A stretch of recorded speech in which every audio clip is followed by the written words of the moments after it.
કવિ કલાપી અને કવિ કાંત બંને વચ્ચે ગાઢ મિત્રતા હતી. બંને ખૂબ સારા મિત્રો હતા.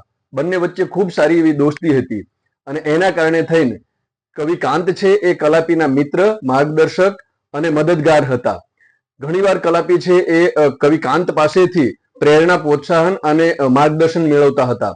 બંને વચ્ચે ખૂબ સારી એવી મિત્રતા હતી. આમ તો બંને થોડા ઉંમરમાં પણ સરખા ગણાય એ રીતે હતા, કારણ કે 20 નવેમ્બર 1867 કવિ કાંતનો જન્મ થયો અને 26 જાન્યુઆરી 1874 એ કવિ કલાપીનો જન્મ થયો. એટલે કવિ કાંત છે એ કવિ કલાપી કરતા 7 વર્ષ છે એ મોટા ગણાય.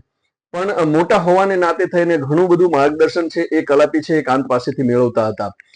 કાંત પણ કલાપીને જ્યારે પણ એમને કોઈ મુશ્કેલી આવે, કોઈ આફત આવે છે, ક્યારેક કોઈ મુસીબત આવે છે તો એમાંથી માર્ગદર્શન આપતા.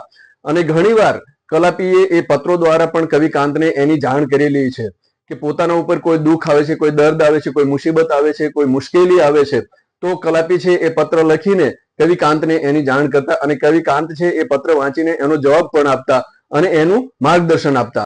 એટલા માટે થઈને જ્યારે કવિ કલાપીએ 1898 શોભના સાથે લગ્ન કર્યા અને શોભનાને અપનાવી, ત્યારે સૌથી પહેલા એની જાણ છે એ કવિ કલાપીએ કવિ કાંતને કરી હતી. એક પત્રના માધ્યમ દ્વારા કવિ કલાપીએ કવિ કાંતને એ શોભનાને અપનાવી છે એના વિશે પત્ર લખીને જણાવ્યું હતું અને એ પત્ર છે એ આજે હું આપની સમક્ષ એ મૂકી રહ્યો છું. મને લાગશે એ પત્ર આપને ખૂબ ગમશે. તો પ્રસ્તુત છે એ કવિ કલાપીનો કાંતને લખેલો પત્ર.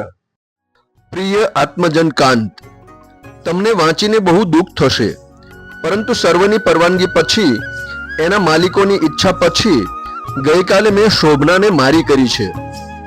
દુનિયા બહુ બુરું કહેશે, પરંતુ જિંદગી એવી બુરી લાગતી હતી અને ધીમે ધીમે દર્દ એવું થતું જતું હતું કે મને એ સાહસ કરવું જ ગમ્યું. પ્રભુ એ કાર્ય પર ક્ષમા અને કૃપાની દ્રષ્ટિથી જુએ. તમારો સ્નેહાધીન સુરસિંહ. તારીખ 12/7/1898.